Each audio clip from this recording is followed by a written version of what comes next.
in a video where I was saying I don't do commitments. I'm ironic, if nothing else. So another thing I want to talk about is there was an appalling accident in New York this week. I'm sure you all heard about it, where the head of Siemens division, Spanish Siemens division, and the entire family and the helicopter crew were killed in a horrific crash in New York, a sightseeing helicopter.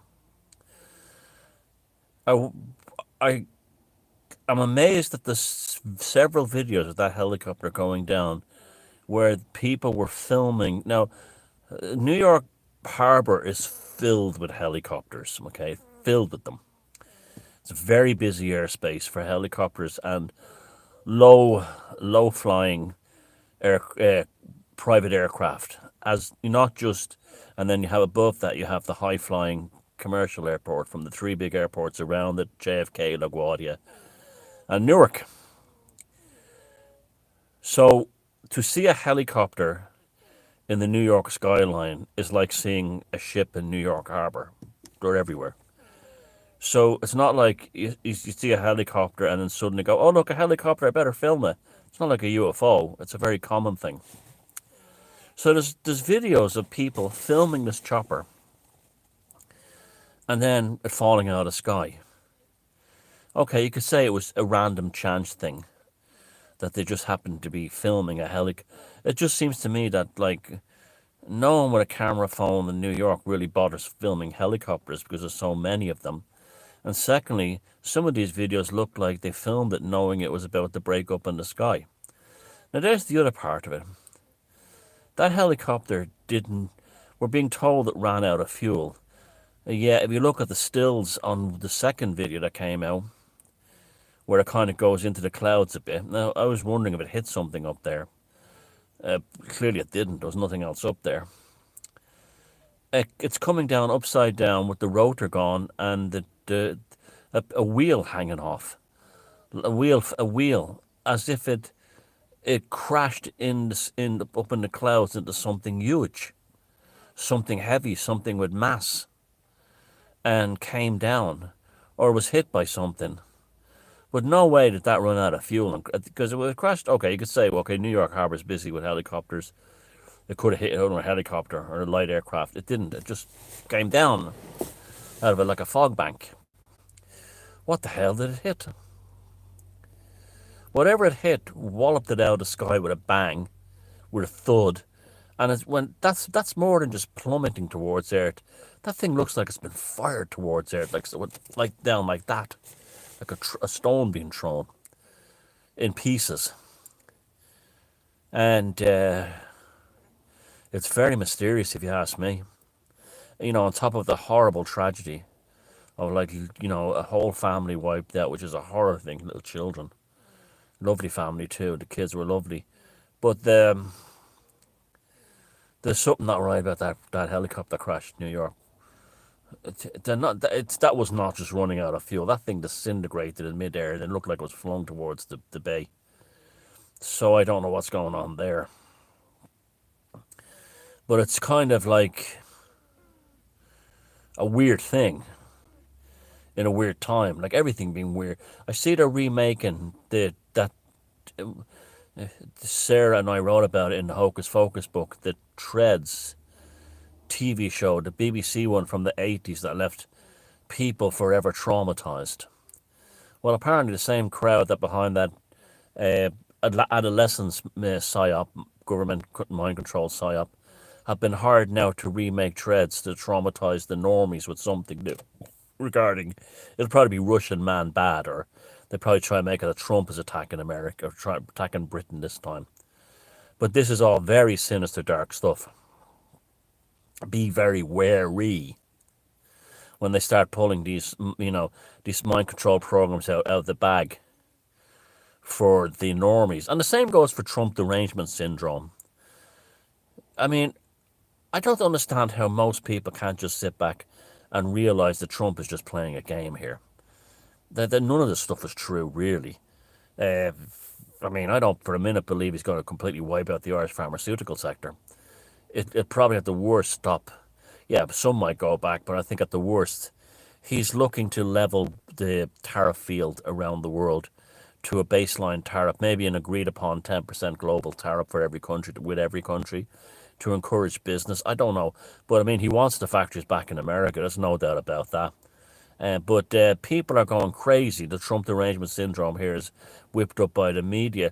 They don't understand. He's not a politician. He's a businessman. And that's what Trump is doing right now with all these tariffs and pulling them and all these. This is all game playing. This is how New York business in New York is done. You know, if you're in New York, you're going to be doing business like this, and it's just how that it's got its own unique culture, and it works very very well. But it's like, you know, that song, "If I can make it here, I can make it anywhere." You have to develop a kind of a chutzpah in New York, and that kind of savvy that you're as much playing. I mean, he builds casinos for a living, for fuck's sake. You're as much gambling and playing the game as you are following protocol, because protocol only gets you so far. Playing games and being a wise guy gets you miracles in a place like New York. So a lot of it is like, you know, so if you're a career politician or a normie, you're having a psychiatric episode over Trump. What they don't understand is that that's part of that's part of the deal, part of the game. You get your opponent you annoy your opponent, and you get them to make mistakes or to buckle. You know, I had to laugh. There was one comment that said, like, well, Ireland shouldn't, you know, the normies here were going psychotic on and delusional as well on the Irish message boards, the news message boards, saying things like, we should ban all American tourists from Ireland. They're all Nazis, or we should shut down flights to American airlines in Irish airports and not allow them in Irish airspace. They're real nutcase stuff. And we should, one of the lefties were claiming we should nationalise the pharmaceutical industry and take it over. You know, this is the kind of shit they're coming out with. They don't understand there's a game being played here, and this is just an element of it. It's an element of it. And one of them said, well, Michael O'Leary should never... Michael O'Leary, who's the chairman of Ryanair, which is not only the biggest airline in Ireland, but probably the biggest airline in Europe, if not the world. And he buys Boeing. They buy Boeing planes from the US. Well, he shouldn't buy Boeing planes anymore. Teach them a lesson. Jesus Christ, Michael O'Leary and Ryanair boasted about getting Boeing planes for cheap after 9/11, and he even said something like, we went in there and we raped them. He actually used language like that.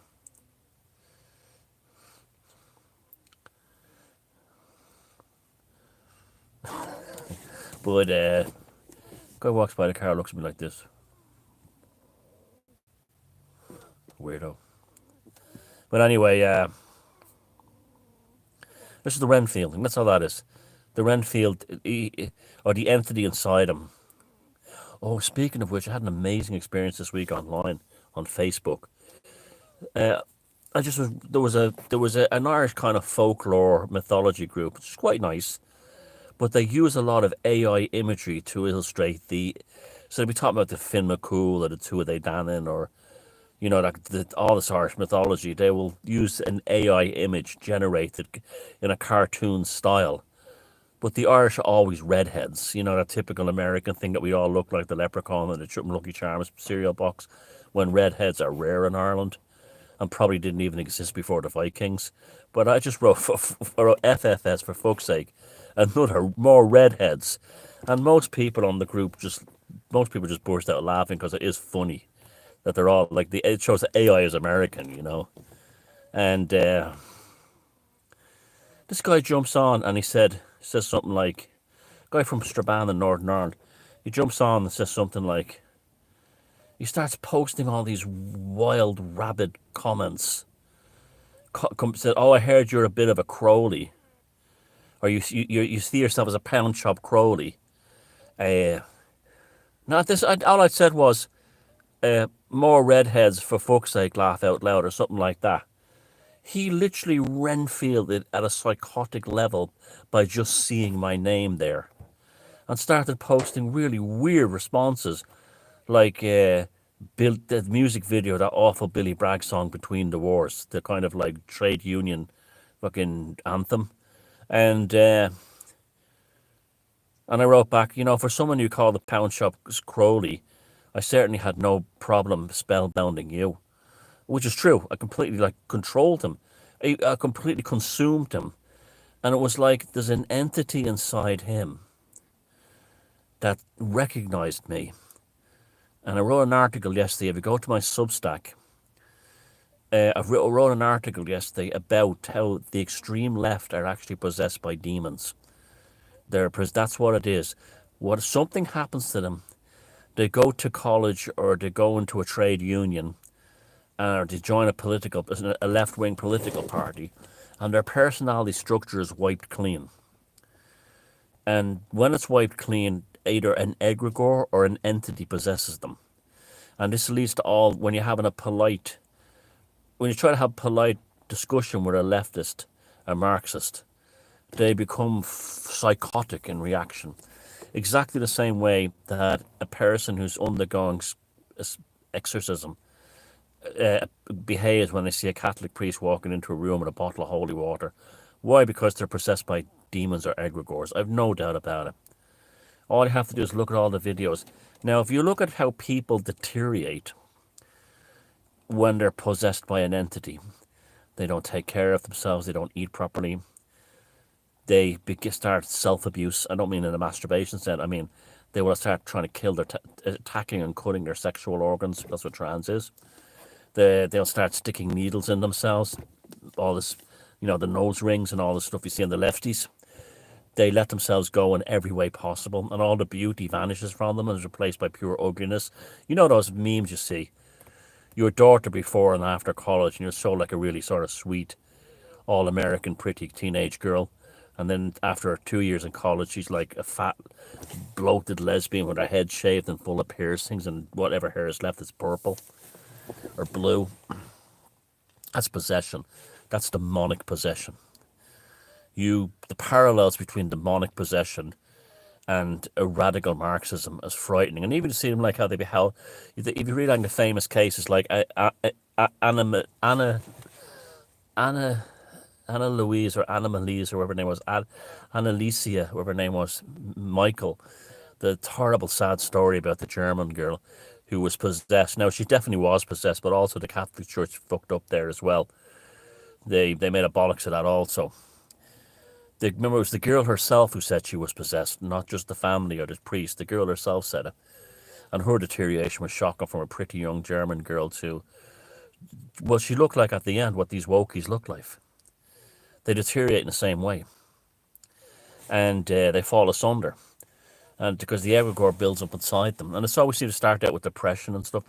Well, depression and mental health issues is the hallmark of the left. There's loads of very good evidence. The psychiatrists will tell you that like the most mentally ill people they see are nearly always leftists or Marxists. And this explains things like Pol Pot and all this. Like Malcolm Caldwell, the Scottish communist intellectual, used to write articles for the Guardian and the Socialist Worker paper, was an apologist for the Khmer Rouge and Pol Pot in the 1970s. And he went over there and personally met Pol Pot. And I'm surprised it's never been made into a movie, because it would be hilarious. Well, you shouldn't laugh at someone that's, but it's surreal. He goes over there and people said he returned back from meeting Pol Pot like in a state of starstruck euphoria, like he'd met God. And a couple of hours later, Pol Pot had him shot dead. His hero. And the whole thing of never meet your heroes. Well, and Malcolm Caldwell, that was absolutely bang on. So it's a possession. It's an entity possession. That's what Marxism is. People who are Marxists are possessed by entities. You have to remember too, the whole thing of Hamas, that all originally came out of Black September. Black September were the ones who killed the Israeli athletes at the Munich Olympics. They were all communists. Black September was a communist organization.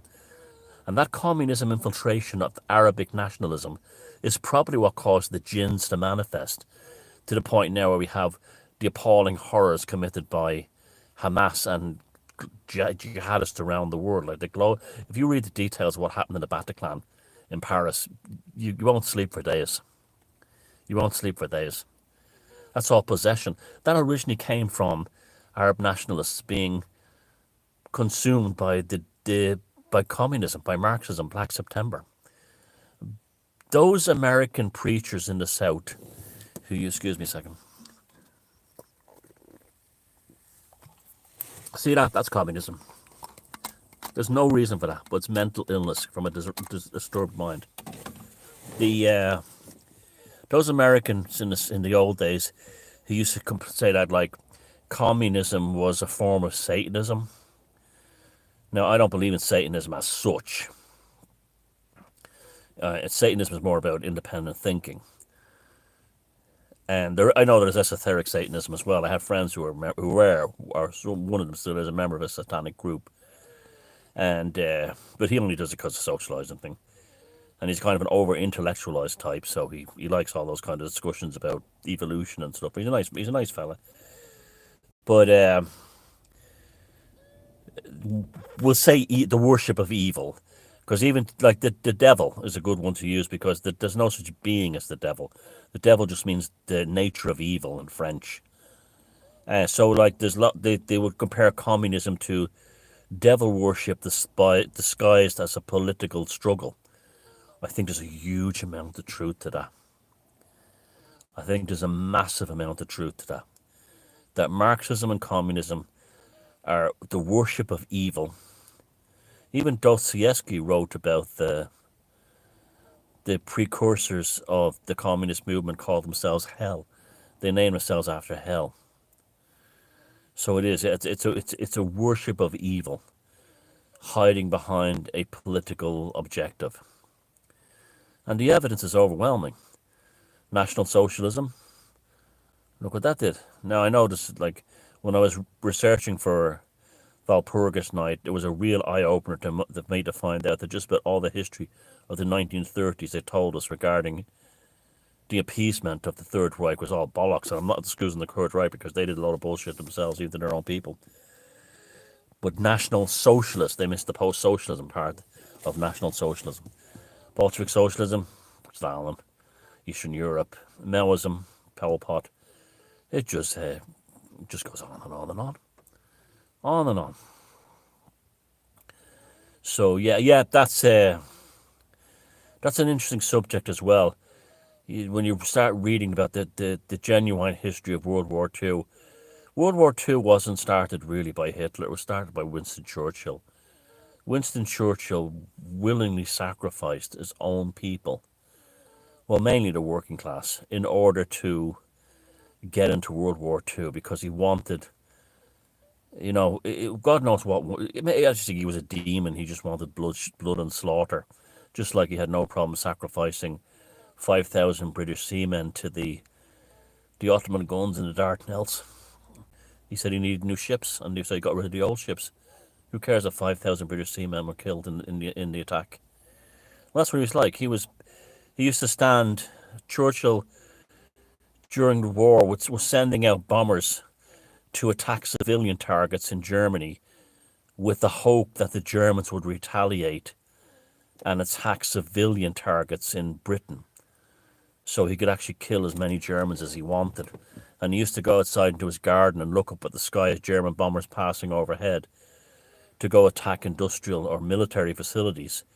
And he would go, drop your bombs now, meaning drop your bombs on the London people, the civilians. Because most British didn't want war with Germany then. It didn't interest them. They didn't want the trouble of it. And especially the working class. And we all know that the story of the Blitz is that most of the casualties came not from German bombers, but they came from these Admiralty guns that were stationed around London and other cities that fired shells up at the German bombers and had no chance of hitting them. And then these shells came down in places like the East End of London, and people knew it there. They knew it. They knew that they were not German bombs that were blowing them up. They were Admiralty shells that were being fired by their own side, and Churchill was behind it. That's why when Churchill went to the East End, he went with bodyguards during the war. And then they won, they rewrote history and everything. But yeah, The real monster, well, there was loads of monsters. There was Stalin, there was Pol Pot. Sorry, there was Hitler. But the one of the biggest monsters of World War Two. That history has portrayed him as a wonderful person. Is the monster that was Winston Churchill. Well, anyway, I don't know how I got off that subject there. Well, that's me, isn't it? So yeah. So that people don't understand that there's there's what's going on in the world today. It seems to be a lot of craziness in it, but you can't really trust it at face value. There's all kinds of agendas and stuff playing on and going down, and there's all kinds of like deals and stuff like that going on, and mind games. And when they start doing things like putting threads on TV or telling you to watch a stupid thing like Adolescence, they're programming the normies. This is why I can't be around normies anymore. I want nothing to do with them. And yeah, so that's it. So don't get trying to, take an interest in it. See like I do the good and the bad, but don't get emotionally attached to it. Like the first video I made today, just to be yourself. Try to maintain the lone gunman. Someone rightly said be a character in a spaghetti western. Yep. Being a man with no name or the woman with no name in terms of the normies.